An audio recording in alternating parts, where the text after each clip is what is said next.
Welcome po sa ating YouTube channel, Pinay Lumpia Crew.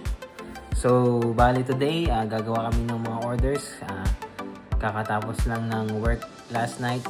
Then, today is day off. So, nag-take tayo ng mga konting orders lang. So, gagawa tayo ng ilang peraso ng lumpia? 18 pieces ng lumpia. So, ginagawa na po ng lumpia, guys. Ayan. Tapos, ano lang, pansit. Order ng pansit. Tapos, yung combo meal natin. Tapos, isang empanada lang. So, yun lang. So, kung may hahabol, maganda. Gagawin natin. Okay, so, yan. Panoorin natin yung paano ba i-roll ang lumpia. Ako, may umorder din pala guys ng ng kwek-kwek. Ito siya. So, gagawin natin yan. Yung kwek-kwek. Paano mo ba natuklasan yung paglulumpia paglulumpia? Kung hindi mo naman, paano mo natuklasan? Ano po ba? Maglulumpia po ba kayo dati? Nung nasa Pilipinas kayo?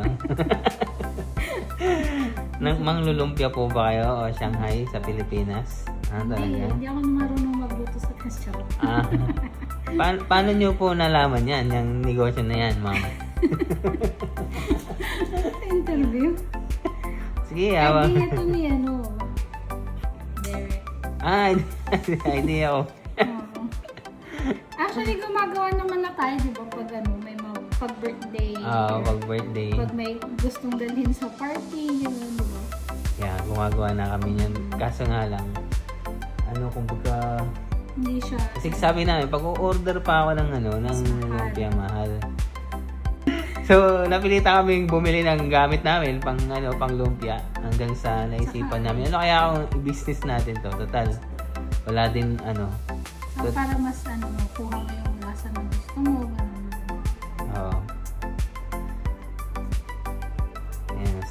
Paano nyo po natutunan yan, yung paggawa ng lumpia? Paano nyo po siya natutunan? Sa YouTube.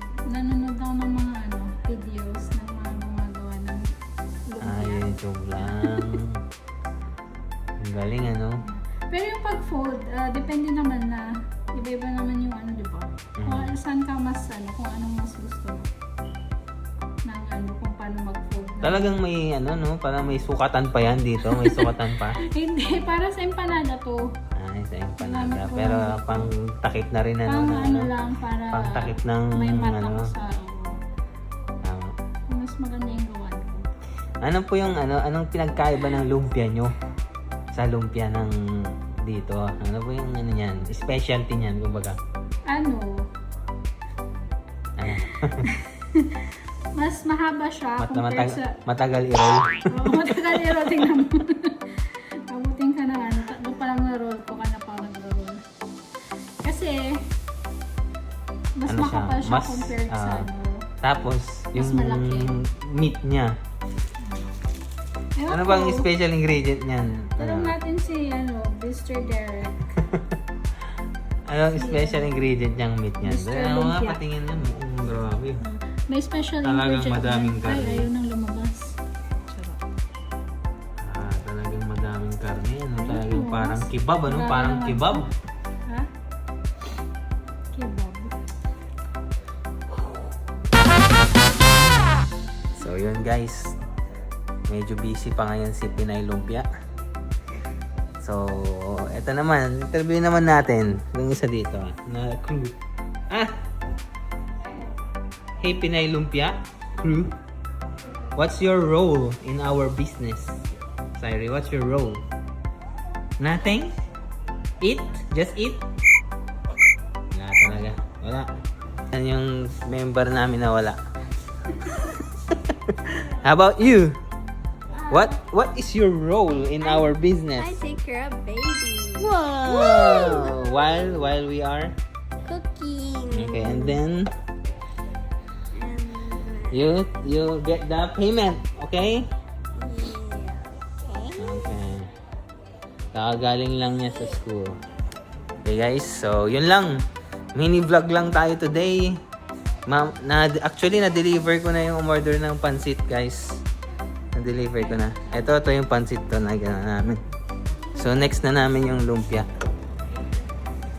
Ayan. Siguro, medyo magdami pa to eh. Bigyan namin yung isang order kahit libre na lang. Bigyan namin siya. Kasi, nataba na naman kami dyan. Kakainin na naman namin yan. Eh, masarap pa naman eh. Ang ending, kakainin ko na naman ng kakainin. Okay, so sige guys. Bye! Bye! So, see you po sa susunod na YouTube channel ay episode namin. Peace out! Hello guys! So, what time check? 5:25 PM. So, 3 hours na kaming nagluluto. So, bali ito na yung last na order na gagawin namin today. So, ang in-order niya 3 lumpia at kwek-kwek. Ay, na isang order na po. So, itong umorder is neighborhood lang namin. Malapit lang dito, guys. So, yan. I-deliver na natin, guys, no? So, have a good day!